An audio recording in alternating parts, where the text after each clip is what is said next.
Sonic the Hedgehog, Sonic 2006, Sonic 06. Whatever name you call it, it is immediately recognizable purely by name alone.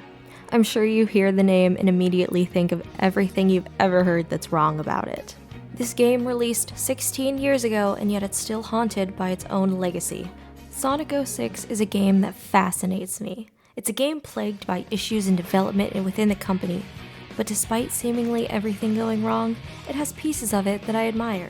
It's not a good game fundamentally. It's full of bugs, glitches, unfinished game design, and definitely needed more development time just to finish the story and the gameplay. However, I don't think it deserved to be branded as one of the worst games of all time and become what allegedly killed the Sonic series according to many. But before we can dive into the game, let's look at what led up to it.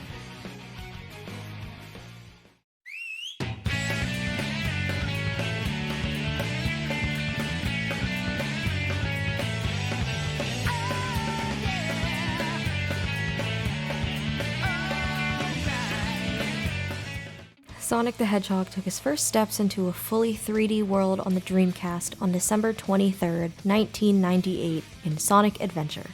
The game received critical acclaim upon release for its transition to a 3D world and for its gameplay. This encouraged Sega to start working on the sequel immediately after. Sonic Adventure 2 was released only 3 years later on June 23, 2001 to receive good scores once again. Sega would continue to develop and release games on this very short development cycle for the years to come.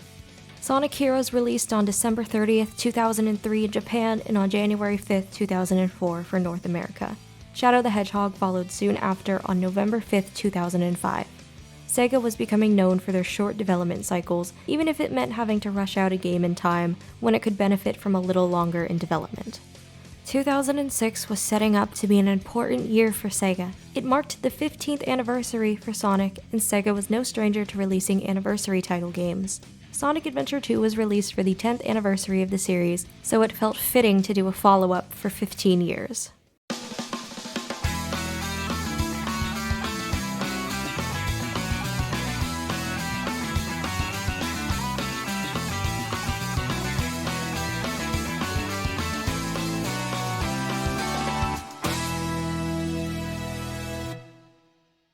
Development for Sonic 06 started in late 2004. Designed to be a new reboot for the series, the team was focused on making the game more realistic and on a larger scale.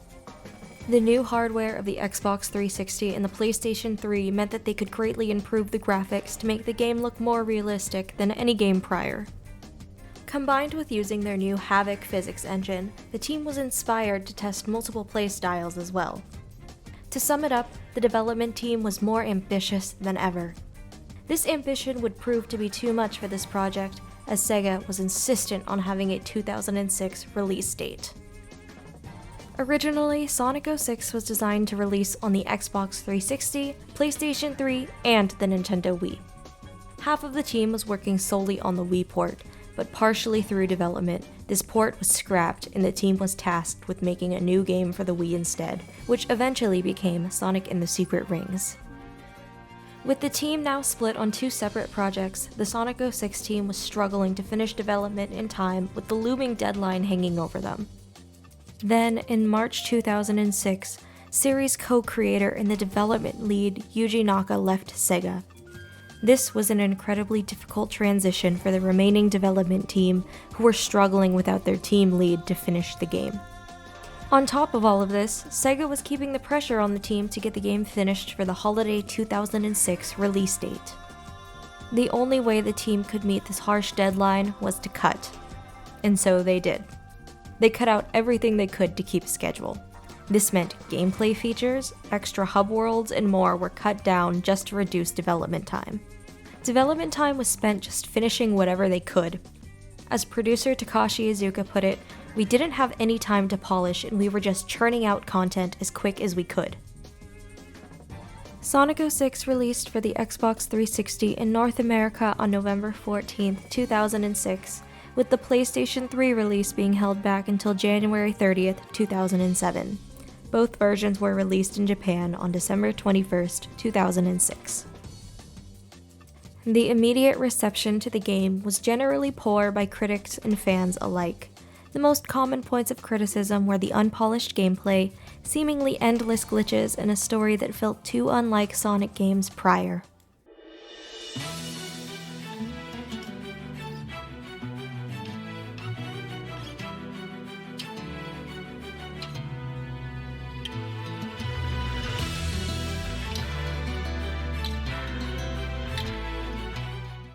I received a copy of Sonic 06 as a kid for Christmas. It was the Platinum Hits edition for Xbox 360, and I was so excited to play it as I had never played a 3D Sonic game before.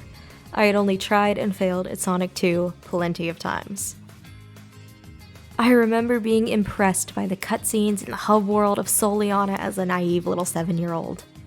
I made it to the first level, Wave Ocean, and after sort of understanding how the controls work, I made it through Sonic's first section and got to play as Tails. I was so excited to play as Tails. I loved Tails in Sonic 2. He was my favorite character.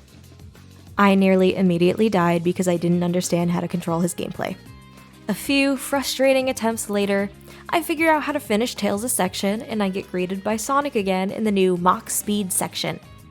I was thoroughly wowed. And then I realized I could barely control Sonic's movements, ran into an obstacle, died, and was out of lives. I had also forgotten to save at any point before Wave Ocean, so I had to replay the whole beginning. I turned the game off and instead went to play something else. I didn't touch Sonic 06 for years after that. It sat on my shelf collecting dust. I didn't touch it again until around 2014. In 2014, I was 14 years old. I was really into YouTube and forums and video game content. Back in early 2010s gaming YouTube, there was a whole lot of top 10s and gaming reviews. At this point in my life, I was in my peak teenage Sonic phase, so I watched a lot of YouTube videos about the games and the characters. There was a consistent negative focus on one specific Sonic game at the time. Everyone and their mother had posted a YouTube video or on forums about how Sonic 06 was, in quotes, all caps, the worst video game of all time. People made fun of every aspect of the game, the story, the characters, and the gameplay. So many video segments just focused on all the glitches they found in the game. Now this had 14-year-old me thinking, I owned this game, had barely ever touched it in fact. Maybe I should play it and make fun of it myself for fun. So I did what any 14-year-old with too much free time would do. Sat down and played all of Sonic 06. It ended up being the first Sonic game I ever beat. And of course, after that I bought and played many others, but this was my first real introduction to 3D Sonic. It took me a while to beat the whole game with all 3 character stories in the final episode. I encountered many glitches and went through all the poor level design sections. But even despite all the sections I got lost on or frustrated at, Radical Train was a nightmare my first time playing it. I still was stubborn enough to finish it. I beat Sonic's story first, then completed Silver's, and ended with Shadow's story in the final episode. It felt triumphant to actually complete it, to know that I persisted through it and won. I put the game down after that, and returned a few years later for the 10th anniversary of the game. And now, years later, I still return once again. So to reiterate my point at the beginning, I am fascinated by Sonic 06.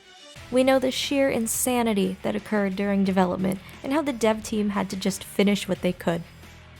I know it's a bad game, yet why do I still enjoy it so much? So, let's break down the game by starting with the story.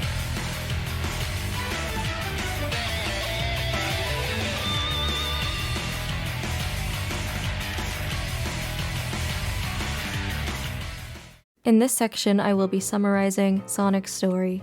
If you do not wish to hear my summary, here is the timestamp to skip ahead to my thoughts. The game starts off with Sonic's story, fittingly. The Soliana Festival is underway with Princess Elise in the center of it. She suddenly sees a vision of her country, Soliana, becoming engulfed in flames, but she is quickly snapped out of it. After her vision, the festival is attacked by none other than Eggman. He demands that Elise hands over her Chaos Emerald that she holds, But Sonic appears to save Elise from the attacking robots. This doesn't last as Eggman kidnaps her soon after, but she hands Sonic the Chaos Emerald before being taken away. Sonic meets up with Tails and the two track down Elise. They rescue her from Dusty Desert, but Eggman reveals that he needs Elise to awaken the Flames of Disaster. Sonic and Elise escape, and on their way back to Soliana, she explains that the Flames of Disaster refers to the wrath of Solaris, the god they worship. According to Elise, 10 years ago they almost dealt with Solaris' rage, but they were able to quell it before it could attack. However, her father died in the process. To cheer her up from her sad memories, Sonic teaches her to just run and take action whenever she is worried about something. After this, the two make it back to Soliana, but they are attacked by Silver, who claims to have been looking for Sonic, who he calls the Iblis Trigger, or the one who is doomed to destroy the future. After a fight between the two, Elise is once again kidnapped by Eggman, and Silver says he must destroy Sonic for the sake of the future. Amy runs in to shield Sonic and prevent Silver from killing him. Sonic thanks Amy and he escapes, chasing after Eggman. Sonic meets up again with Tails and Knuckles. Knuckles offers a letter that Eggman had given to him to hand off to Sonic. In the letter, Eggman offers a trade to Sonic. Hand over the Chaos Emerald to free Elise. Despite Tails' skepticisms about it being a trap, Sonic says he'll go anyway as it's a chance to free Elise, and Tails and Knuckles agree to follow. At their confrontation, Eggman ambushes the trio after taking the Chaos Emerald, and he sends them into the ruined future through a time machine. Eggman reveals that he needs Elise's power to awaken Solaris in an attempt to take over the world, hinting that he can use Solaris's power to control time. In the future, Sonic and friends run into Shadow and Rouge. Shadow explains that they are in the future and that they can go back in time by using Chaos Control. As they're searching for the Chaos Emerald, Sonic, Tails, and Knuckles oversee a conversation between Silver, Blaze, and Mephiles. Mephiles reveals to Silver and Blaze that Sonic is destined to awaken Iblis, which will destroy the future. Mephiles sends Silver and Blaze to the past, and Tails reads some data that reveals that Elise is destined to die after being captured by Eggman. After finding a Chaos Emerald in Crisis City, Sonic, Tails, and Knuckles meet back up with Shadow and Rouge again. They all head to Flame Core to search for a second Chaos Emerald. While there, they meet a giant flame monster known as Iblis. After a battle with Iblis, they reclaim the Chaos Emerald that lied there, and Sonic and Shadow use Chaos Control to open a time portal to return back to their time. Newly determined to prevent the events of the future, Sonic goes to save Elise once again. However, after saving her, they're attacked by Silver, who insists on ending the Iblis trigger for good. During this confrontation, Elise is, again, kidnapped by Eggman, even though he literally just saved her. Silver is stopped by Shadow, who lets Sonic escape. Also pointing out that this is the second time somebody had to step in to save Sonic from getting killed by Silver, but whatever.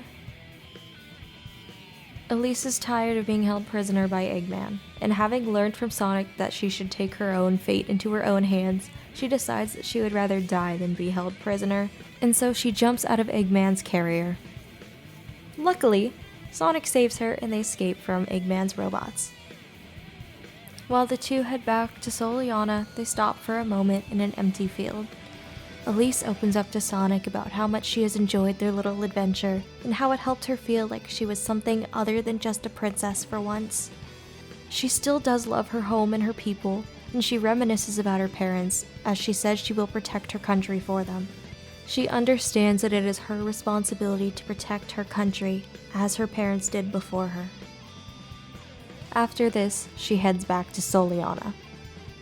Not long after returning home, Eggman's fleet approaches Soliana and he threatens to destroy the country unless Elise surrenders herself. Not wanting to let her people suffer, she willingly goes along with Eggman. She asks him why he wishes to bring upon the Flames of Disaster, and he reveals that Solaris can alter the flow of time and manipulate it at will. He wants this power to control everything in all events of time.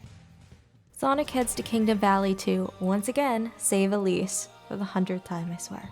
He is aided by Silver this time, who admits that the circumstances have changed and that he wants to help save Elise. Eggman's ship begins to malfunction, and eventually it crashes, killing Elise, just like it was told in the future. This devastates Sonic. Silver suggests that they travel back in time to save her, so the two use Chaos Control, which allows Sonic to go back in time. He reaches Eggman's ship just in time, and with Elise, they escape from the crashing ship. The two make it out alive and share a laugh over their adventure, and Sonic's story concludes.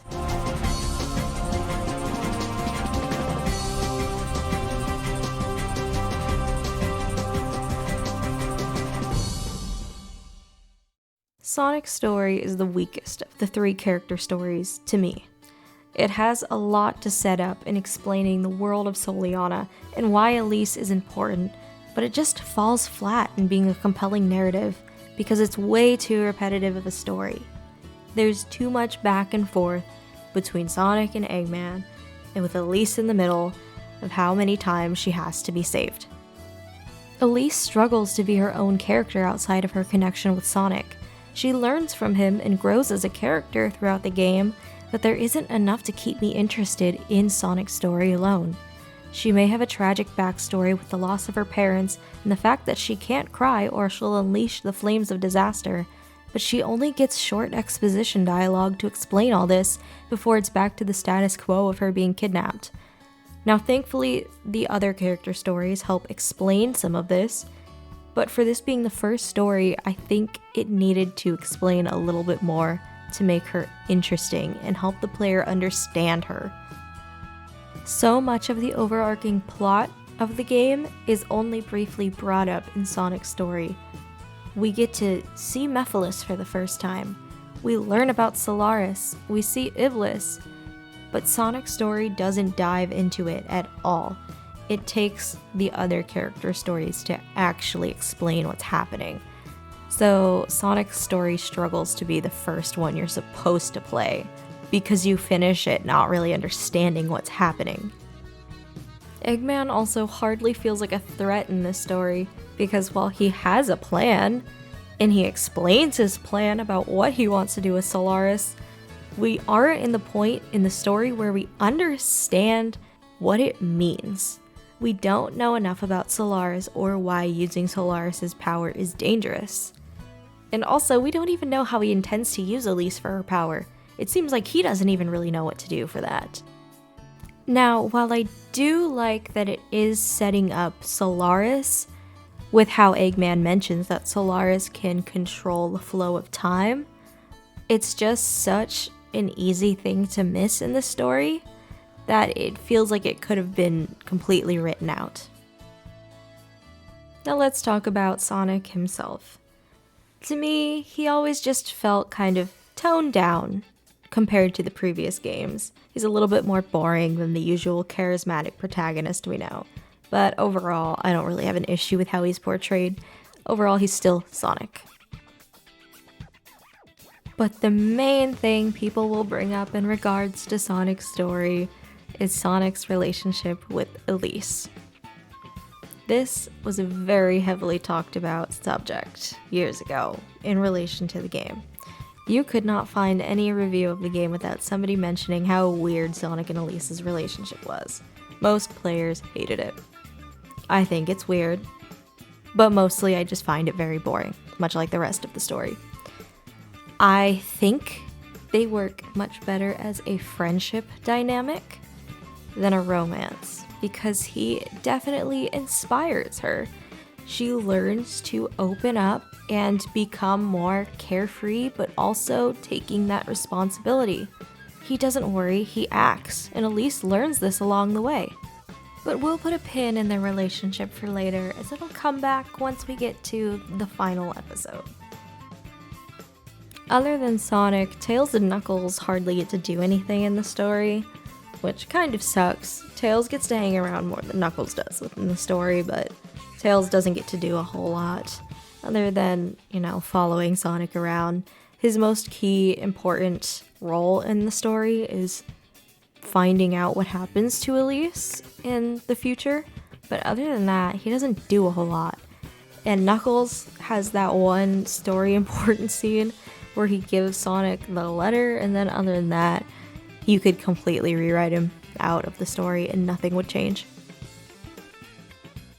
Overall, I think this story in particular needed the most rewrites and drafts. It struggles to be interesting, especially compared to the other stories, and it's a really poor first impression for the overarching story of the game. Everything else is more interesting than this. At least narratively, we're going up from here. Everything after this is much more interesting to talk about. And next up, we'll be talking about Silver's story.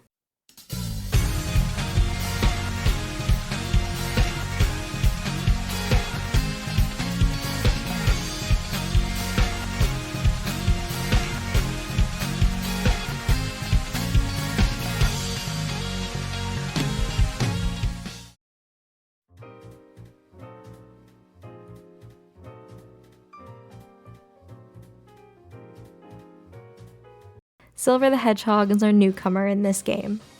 Silver starts off his story by explaining how his world has been devastated for many years due to the flames of disaster, also known as Iblis. Silver, alongside Blaze, are on the hunt searching for Iblis to stop its destruction. However, Iblis cannot be defeated for good that easily. It always rises up from its ashes to cause more damage. This frustrates Silver as he wants to completely destroy Iblis and save his home, but he has no solution to do so. A mysterious figure appears before them, known as Mephiles, and offers some advice to Silver to find the being responsible for freeing Iblis. If they can prevent Iblis from being awakened, then perhaps their future will be saved. Mephiles uses a Chaos Emerald to present Silver with a vision. This allows Silver to see a blue hedgehog, the Iblis trigger. Mephiles then sends Silver and Blaze to the distant past to rewrite history by killing the one destined to destroy the future. Silver finds himself in the past, now separated from Blaze, but he is amazed to see the world around him free from devastation. Silver quickly continues his mission to search for the Iblis trigger. Silver sees Sonic at the Soliana festival and tries to stop him, but he is soon interrupted by Amy, who mistakes him for Sonic. Amy, they don't even look alike. Silver doesn't even look like Sonic.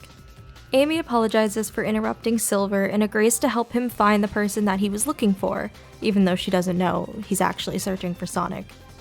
So even though she agrees to help him, she ends up getting distracted, still wanting to go find Sonic herself.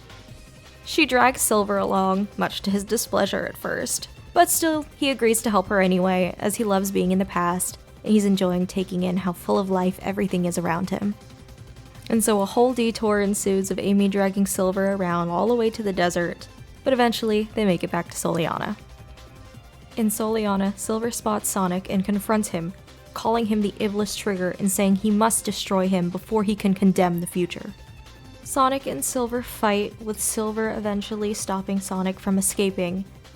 Before Silver can land a final blow, Amy jumps in front of him, guarding Sonic. Amy is shocked that Silver would be trying to hunt down Sonic of all people, and she fights back on his claim that Sonic will be the cause of destruction in the future. Disappointed, she claims that no matter what, she will always stand by Sonic's side, and she runs away. Silver is now left alone to contemplate his mission and his morals. Blaze finds him next to the ocean, lost in thoughts, as he debates whether or not it is right to kill someone if it means that it will save the world in the end. While Silver is stuck at a crossroads debating what's right and what is wrong, Blaze counters this idea by saying that they can't possibly know if it's the right or wrong course of action, but that this is their chance to change the future and they cannot miss that opportunity. The pair run into Mephiles, and Silver asks who the Iblis trigger is and why he would want to destroy the world in the first place. Mephiles counters this by asking why it even matters to Silver, and he tries to get him to refocus on the mission.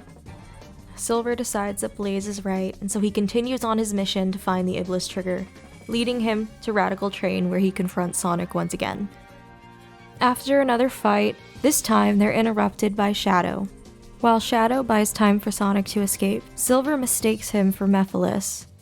Shadow introduces himself and the two start to fight. During their fight, they both use chaos control and open up a time portal by accident. Silver, refusing to lose, insists that he will be the one to change the past and fix his world, but Shadow interrupts him by saying that Mephiles is not trying to save the future, but instead destroy the past. Shadow tells Silver to follow him into the time portal if he wants to learn the truth, and Silver joins him. The time portal ends up sending them back to Soliana 10 years ago, and the two witness the failed experiments done by the king to harness Solaris's power. This event is also known as the Soliana Disaster. The resulting explosion caused by Solaris results in the original forms of Iblis and Mephiles trying to escape. Shadow goes to stop Mephiles, while Silver takes off after Iblis. While Silver tries to take hold of Iblis, the king steps in, insisting that it is the duty of the royal family to control Iblis. In order to put Iblis to rest, it must be held by a royal soul, and the flames of Iblis are sealed within a young Elise. The only way the flames will be freed is if Elise cries. Shadow and Silver head back to the present time, and Silver tells Blaze everything that he learned in the past. To stop Eggman's plan of reviving Iblis, the two agree to help Sonic save Elise. After rushing through Kingdom Valley, it turns out they were too late to stop Eggman's ship from crashing. Silver comes up with the idea to use Chaos Control to let Sonic go back in time to prevent this. As Sonic agrees to do it to change Elise's fate, Silver and Blaze decide to head into the ruined future again. Silver now understands that changing the past won't fix the future. Instead, they decide they must seal away Iblis in their world to stop it for good. While Silver tries to seal Iblis within him, it rejects him as a vessel. Blaze steps in, saying she will be accepted as her soul is already one with the flames. With Blaze now as the vessel, she instructs Silver to use Chaos Control to send her away to a different dimension so that Iblis is gone from their world for good. Silver can't find it within himself to send away his friend and closest companion, so Blaze does it herself and wishes him good luck, and she leaves their world forever. The future is now saved from the flames of disaster, but Silver can't bring himself to celebrate.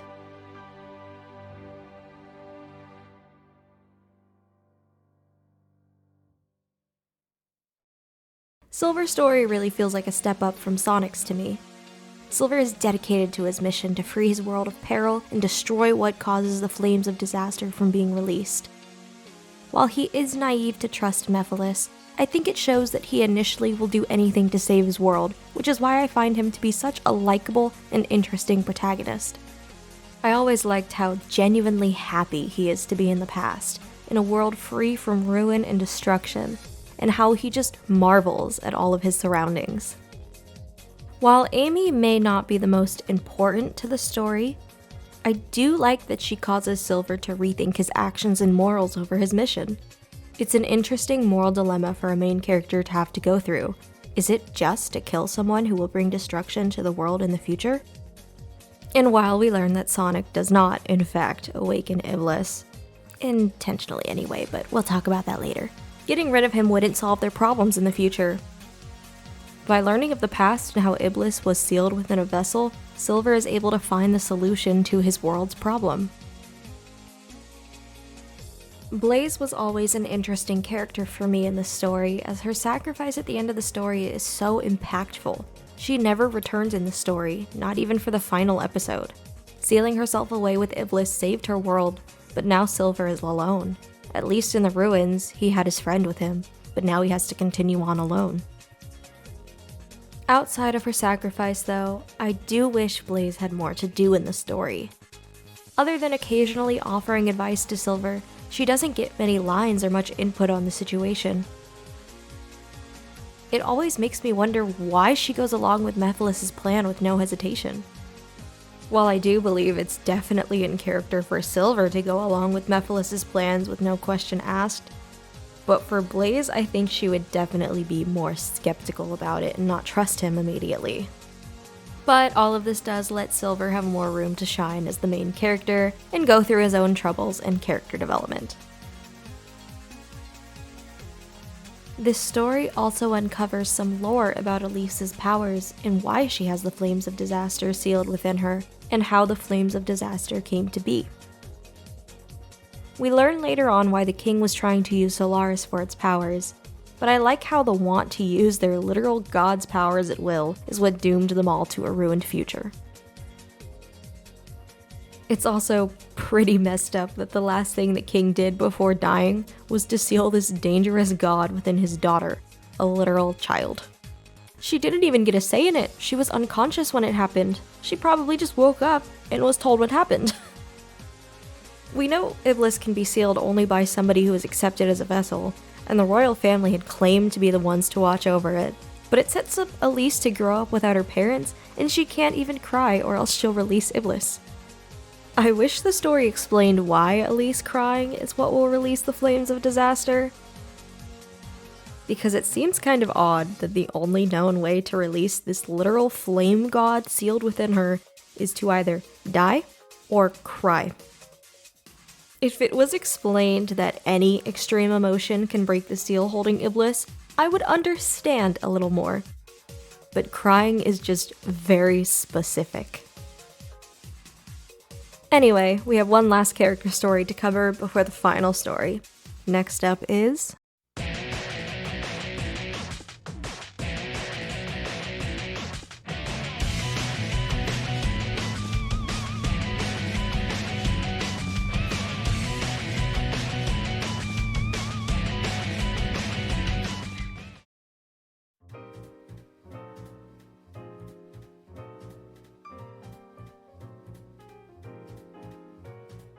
Shadow's story starts with a mission. Shadow is now working for Gun, and he is tasked with rescuing Rouge, who went missing after being sent to retrieve a mysterious item from Eggman's base. He finds her, and the two escape and head to Kingdom Valley, but Eggman chases them there, demanding they return the item she stole, calling it the Scepter of Darkness. During their fight, the scepter accidentally falls and releases a dark energy from within it. The dark energy forms from within Shadow's very own Shadow, taking a similar appearance to him. The figure calls irony in the fact that it was resurrected from Shadow's shadow, of all people, and he thanks him. The figure introduces himself as Mephiles the Dark, and implies that he knows Shadow from somewhere prior. Mephiles uses his own powers to send Shadow and Rouge to the distant future, a ruined world full of flames. In the future, the two run into Sonic, Tails, and Knuckles, who were also sent to the future, but by Eggman. The group think of how to get back to their own time and come to the conclusion of using Chaos Control with 2 Chaos Emeralds to open up a time portal. After Shadow and Rouge find their Chaos Emerald in Crisis City, they see Omega among the ruins. Omega is in standby mode and has been shut off for seemingly many years. They wonder what could have happened in this world to the point where everything's destroyed and Omega is shut off, but they can't dwell on that much longer and they return to find Sonic. After reuniting with Sonic and friends, they find their second Chaos Emerald located in Flame Core. But before Rouge can grab it, a giant fire monster appears, named Iblis. Once they defeat it, Sonic reclaims the Chaos Emerald, and Sonic and Shadow use Chaos Control to open a time portal. Before Shadow can go through the portal, he sees Mephiles, and he decides to go after him. Rouge, back in the present now, seeks out Omega and explains the situation to him. She gives him the Chaos Emerald and requests that he deliver it to Shadow. Back in the future, Shadow confronts Mephiles, asking if he is the cause for the destruction in this timeline. Mephiles explains that after the world becomes destroyed by Iblis's flames, the people started looking for who was responsible for causing this. The people feared Shadow and his powers and hunted him down and sealed him away in a prison-like trap. Mephiles asks if Shadow will join him in punishing the world for their humanity and take back what is fair. While he says that Shadow has every right to want justice after hearing all of that, Shadow disagrees, calling the notion absurd and refusing to help. He will determine his own destiny, regardless of what people think of him. Mephiles transforms into his true form and the two fight. During their fight, Omega shows up to help. Mephiles tries to escape through a time portal, but Shadow and Omega follow.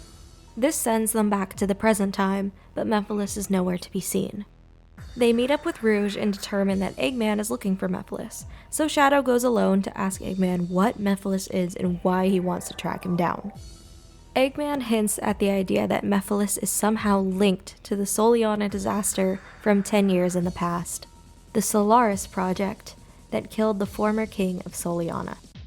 Eggman tells Shadow that if he captures Mephiles and brings it to him, he will reveal what the Solaris project really is. Now looking for answers, Shadow leaves and ends up near Radical Train. Shadow finds Silver and Sonic fighting, and so he interrupts their fight, letting Sonic escape. Silver mistakes Shadow for Mephiles and the two fight. The two both use Chaos Control during their fight, which opens up a time portal. Shadow tells Silver to follow him into the portal if he wants to learn the truth about Mephiles and the Flames of Disaster. This time portal takes them to the Soliana Disaster from 10 years ago. They witness the Solaris project reject itself and cause an explosion, freeing it. Solaris breaks into pieces, one half being Iblis, the Flames of Disaster, and the other half being the original form of Mephiles. The halves try to escape, but Shadow and Silver go track them down.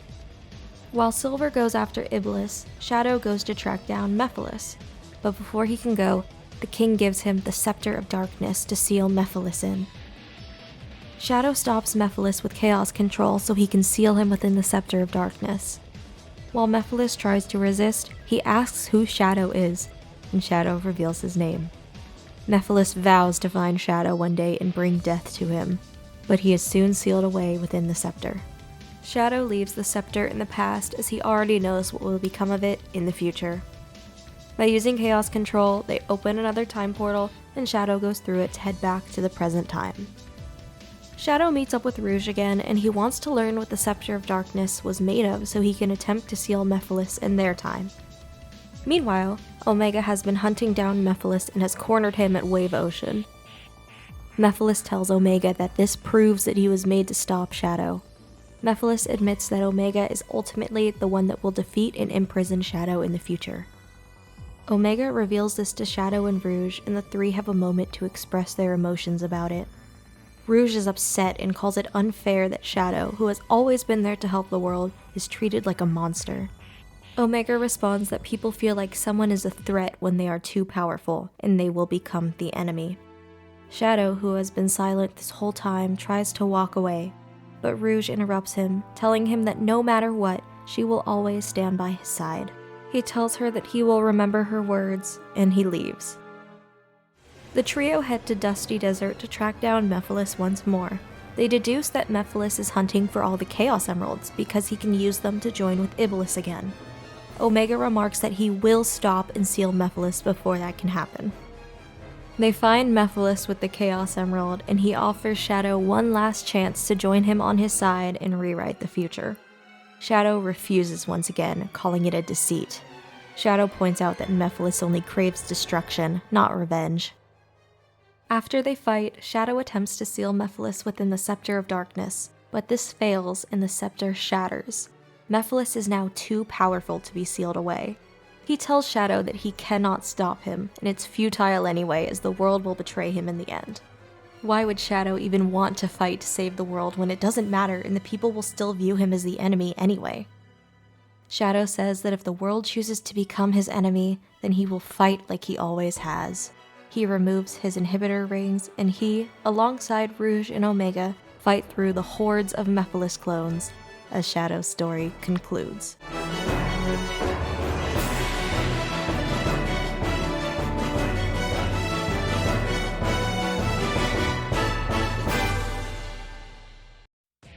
Shadow's story is the highlight of Sonic 06 for me.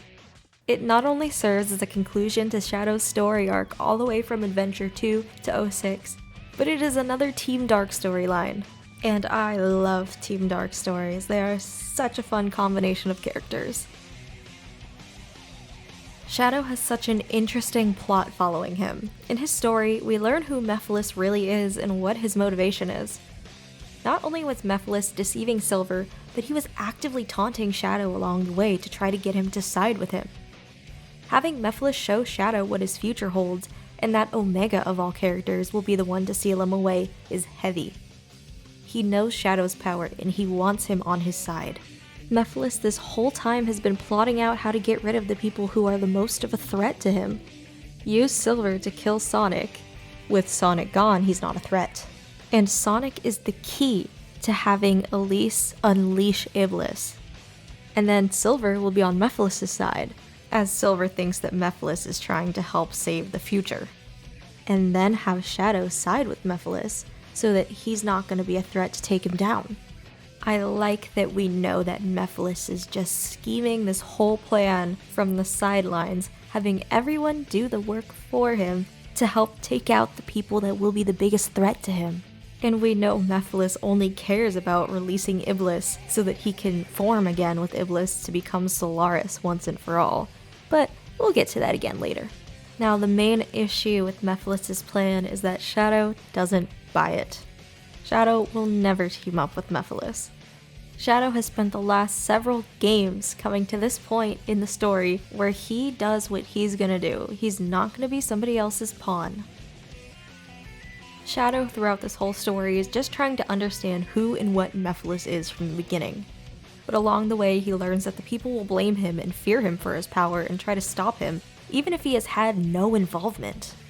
Shadow finding out he will be imprisoned and sealed away in the future is always such a dark moment.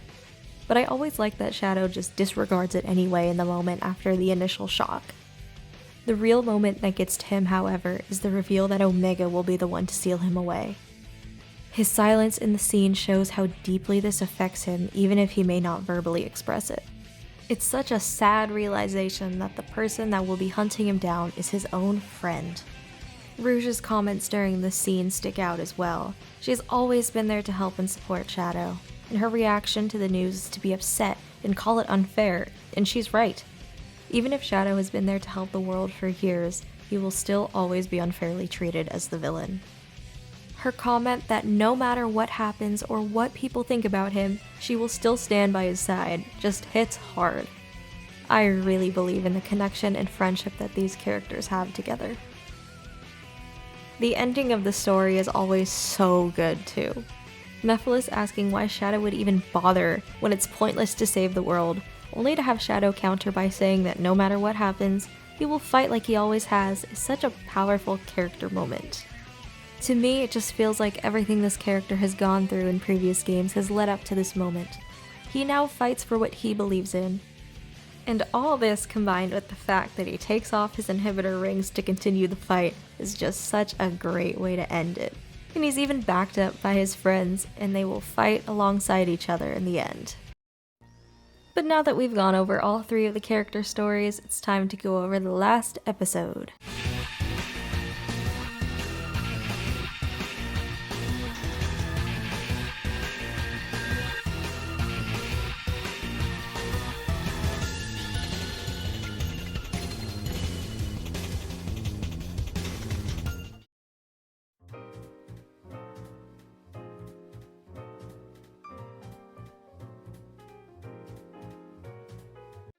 The last episode starts with Mephiles.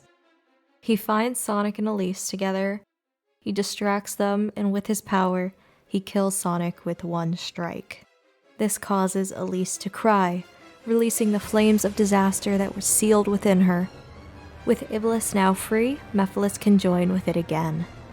Mephiles draws power from all the Chaos Emeralds he's collected, and he becomes one with Iblis, now forming the god Solaris.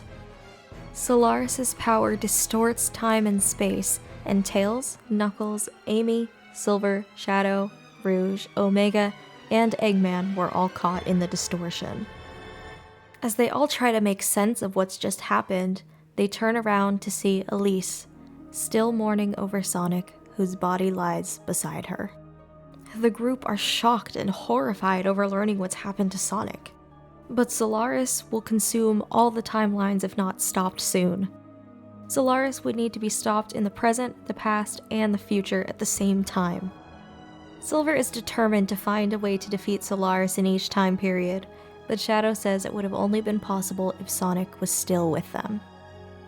Elise notices that she can feel Sonic's presence in the wind, and that it might not be too late to bring him back. Silver suggests they find the Chaos Emeralds that have been scattered around all the distorted worlds, and then they can return them back to Elise to perhaps revive Sonic. Everyone agrees on this mission and they all separate to go find the Chaos Emeralds. After everyone returns with the Chaos Emeralds, Elise prays to them, wishing to save the world and right the wrongs of the past. She prays for their power to revive Sonic. She turns her attention to him and says it is time for her to return everything he gave her, regardless of what happens to her. She pleads for him to return to not only her, but to everyone. She kisses him. Don't worry, we'll talk about that later. And the energy from the Chaos Emeralds fills the air around them. After the blinding light from the Chaos Emeralds fade, Sonic is revived and now in his super form. Having used up all her energy, Elise falls, but Sonic catches her and he thanks her for everything. Sonic turns towards Shadow and Silver and he shares the source of his power with them, giving them the energy and strength to turn super as well. The three go to Solaris to fight and destroy it before it can devour the whole universe. They defeat Solaris and everyone celebrates, and Sonic, Shadow, and Silver return. A bright light surrounds them all, and all the damage caused is reversed. Solaris has been reverted back to its original flame. We see Elise and Sonic now head towards the original Solaris flame, but then there's a flashback. Elise's father is showing her Solaris, called the Flame of Hope. Her father tells her that when the flame grows bigger, it will allow them to travel between time and control it at will to alter history and change the past. Elise asks if it will allow them to see her late mother again, and the king remarks that they will both see her mother again one day. The flashback ends, and we see Elise and Sonic approach the original flame. Elise notes that this small flame is where everything began. If they put it out, Solaris will never exist, which will save their world from the flames of disaster. However, putting out Solaris will change the course of history. Everything that happened up till this point will no longer exist. This means that Sonic and Elise will have never met. She cries at the thought of this and admits that she doesn't care what happens to the world in a moment of sorrow and selfishness. Sonic tells her to smile like he had done prior. She shows him one last smile, and she blows out the flame of Solaris. It's the Soliana festival once again, and as everyone celebrates, we see Sonic running through the town to see the festival himself. As he runs past the boat Elise is on, the wind surprises her. She stops for a moment, feeling déjà vu. She remarks that it felt like someone was calling her. Even if it was just the wind, it still felt so familiar.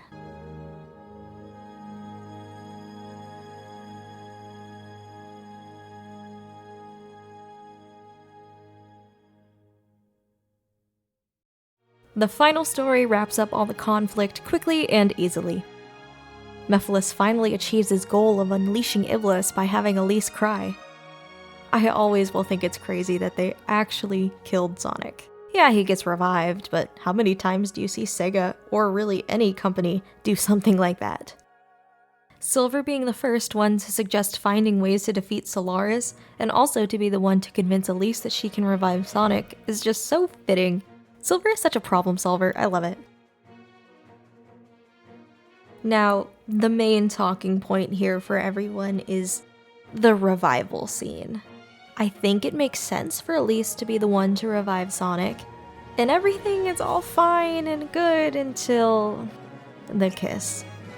I talked about it in the Sonic story section, but they did not need to have the romance aspect happen at all.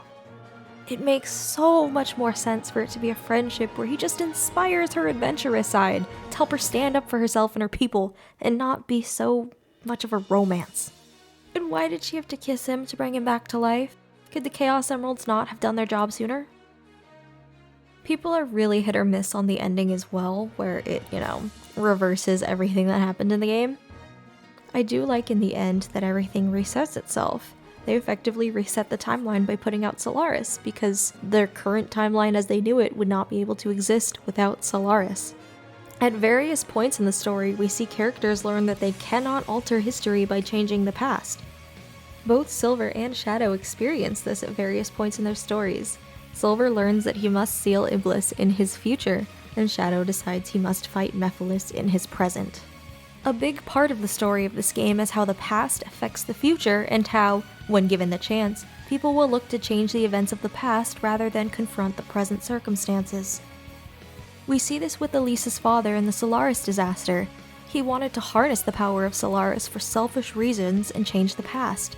He wanted to see his late wife again. This backfires, and Solaris refuses to be contained and controlled, and, as in an event of an explosion, frees Iblis and Mephiles in the process. This leads to everything we learn will happen in the future. Elise has to become the vessel for Iblis now, which in the future causes her death, and the flames of disaster will awaken and wreak havoc on the world, which is what we see of Silver's future. Or as we see in the events of the last episode, Mephiles will find a way to make Elise cry and release Iblis still. It's inevitable. Mephiles will do whatever it takes to be formed with Iblis again, because that's what it wants. That's its one desire. It's the only way it will be whole again as Solaris.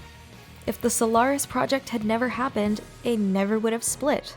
That one event changes the course of history so much for all these characters.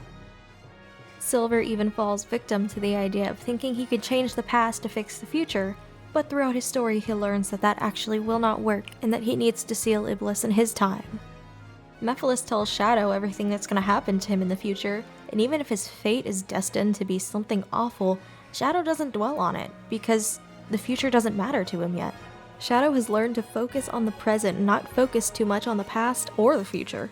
He'll accept what happens to him in the future when it becomes the present. But until then, he's not going to worry about the future.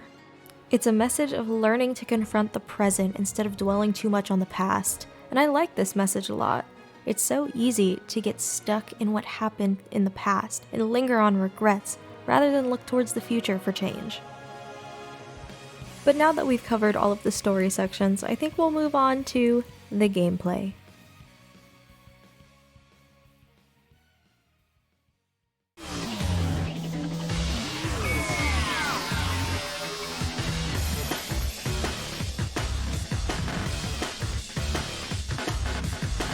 Anyone that has played Sonic 06 knows that the gameplay is what makes the game stand out in all of the worst ways.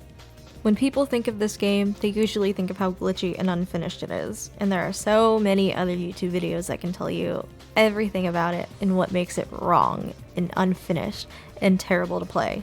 So I don't think I need to spend too much time going over what makes each gameplay style feel unfinished, as there are plenty of others that have already done that.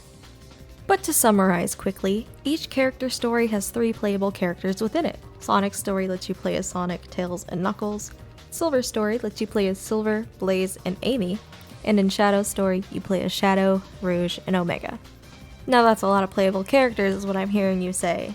And yes, it's a lot, and they all do not play very well. Some of them play decently, others play really, really bad. Like Amy. Amy's gameplay is so bad. But instead of going over how each character plays, I want to talk about the stages. The game reuses every stage, but they remix the way you play depending on the character. For example, let's look at the first stage of the game, Wave Ocean. Sonic's story starts at this stage, and there's 3 sections of it, the normal Sonic-style gameplay. Then it switches to playing as Tails in the middle for a short section, and it ends with Sonic in the new Mach Speed section, which is exclusive to Sonic's gameplay.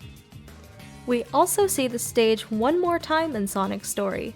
Tails gets to play through the whole level by himself at around the halfway point of the story.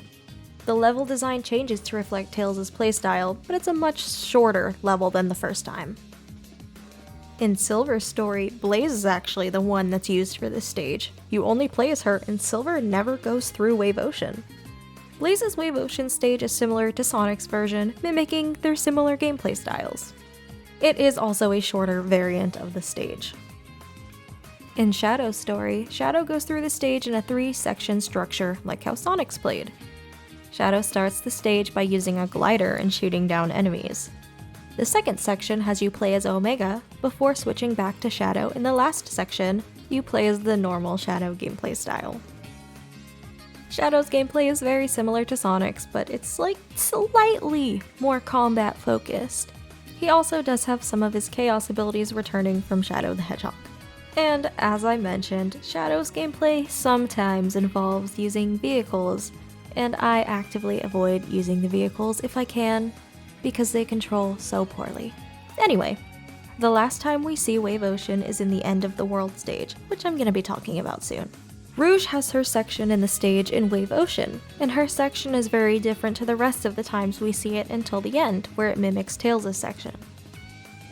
Sonic 06 mostly does a good job of reusing stages, but making it feel distinct to each story and character. I almost never disliked going back to a certain level, with some exceptions. Silver's Dusty Desert section is one of the worst things I've ever played. But I always appreciated the stages that let you play as other characters because of how rare it is to do so now in the current games. And it's just fun to play as the extended cast characters. I will always find it fun to be able to play as E123 Omega or Blaze. I wish every character played well, but I still enjoy that it was still an option. I am honestly always surprised that they didn't cut the other playable characters from development considering how many other things they cut. The last thing I want to talk about in this section is the last playable stage before the final boss, the End of the World. I love this stage. The End of the World has you play as Tails, Omega, Knuckles, Silver, Rouge, Amy, and Shadow, in that order, as they collect the Chaos Emeralds in a final effort to revive Sonic and defeat Solaris. Each character goes through one of the game's stages in a brand new section to reach the Chaos Emerald at the end.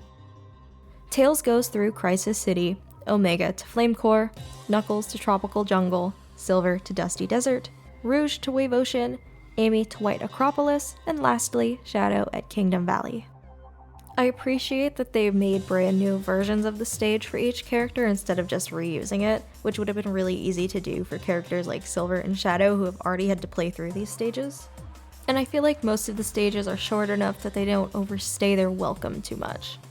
While some sections definitely feel longer than others, I never find that it feels too tedious to play through because it's taking too long. But one of the coolest things I find about this stage is the way that it shows how time and space are beginning to distort due to Solaris. Within each stage, several eyes of Solaris, these giant orbs, appear and begin to alter the stages. The colors of the stage change to become dark and distorted, and these eyes are dangerous and will instantly kill the character that touches it. Some variations of the eyes will throw items at you to damage you, and some of them will pull you closer to them if you are in range, making them difficult to avoid. The only way to prevent these from spawning all over the stage is by touching these orb statues that make them vanish for a set period of time. I like the urgency felt within the stages, not only in the story, but in the gameplay itself. You are constantly looking for the next orb statue to prevent more Eyes of Solaris from spawning, but the stages place them in good spots so you don't go too long without finding the next one on the path. But it still gives time for a few to spawn. Speaking of the End of the World, it leads me to my next section.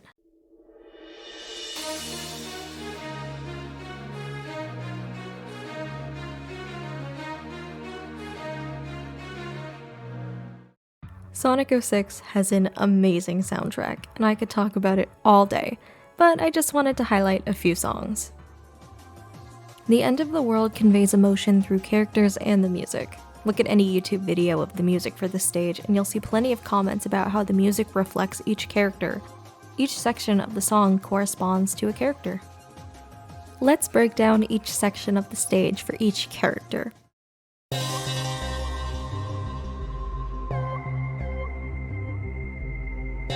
First off, Tails' section just feels so sorrowful, and it hits hard. The short loop of the song, I think, helps portray this feeling of emptiness and sorrow.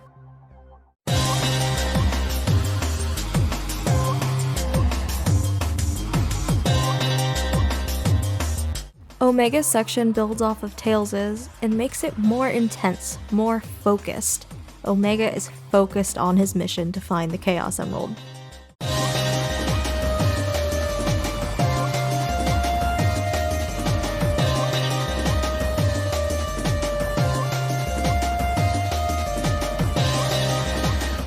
Knuckles' section feels like the backdrop of Omega's with the intense focus, but there's also a more sad note in front of it.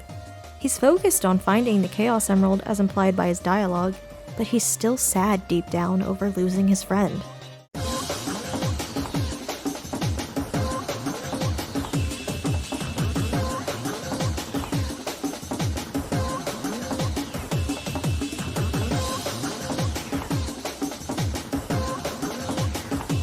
Silver's section departs from the previous build-up into a new, more eerie feeling theme.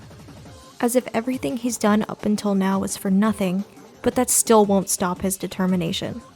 Was Blaze's sacrifice meaningless if Iblis was still released? But it doesn't matter, he will find the Chaos Emerald and he will save the day.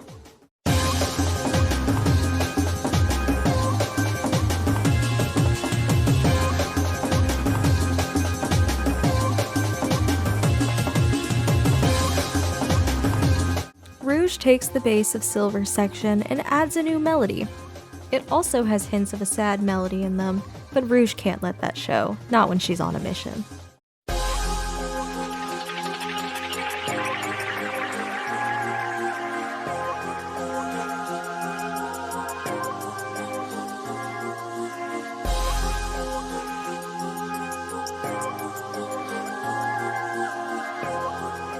Amy's part deviates from the music again into the saddest sounding piece in it. It reminds me of a wailing cry, and at first it has the same empty feeling that I get from Tails' section. But it gets a beat to it that proves that Amy will do anything to bring Sonic back.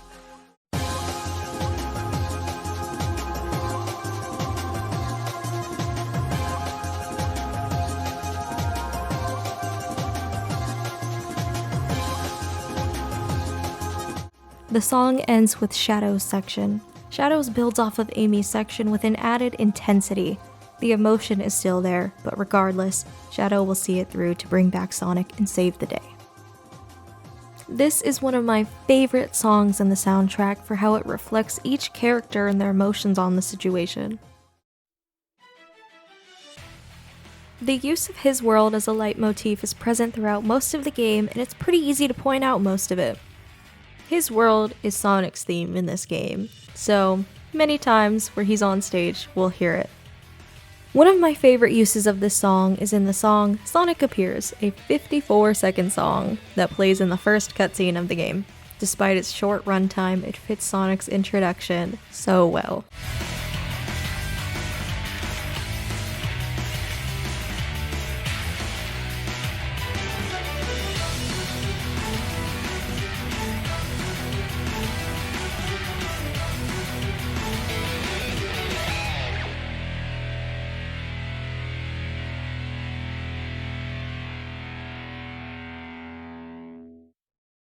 I'll always love the stage themes of Crisis City and Kingdom Valley, but I also want to highlight Aquatic Base in both its versions for being incredibly underrated stage themes.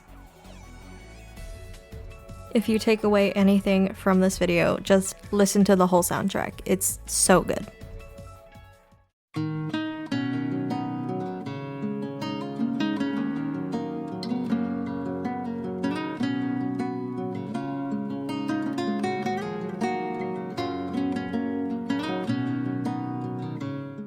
When I first beat this game, I was so glad it was all over. I enjoyed parts of it, but as a 14-year-old who watched too many angry reviews of the game, I had been led to think about all the negatives of the game.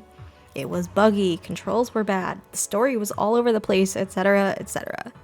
No, that's not to say I didn't like any of it. I liked the music, I liked the character interactions, and I didn't hate the story that much. But it really took me a few more years to actually go back, try it again, and have a fresh and open mind to it.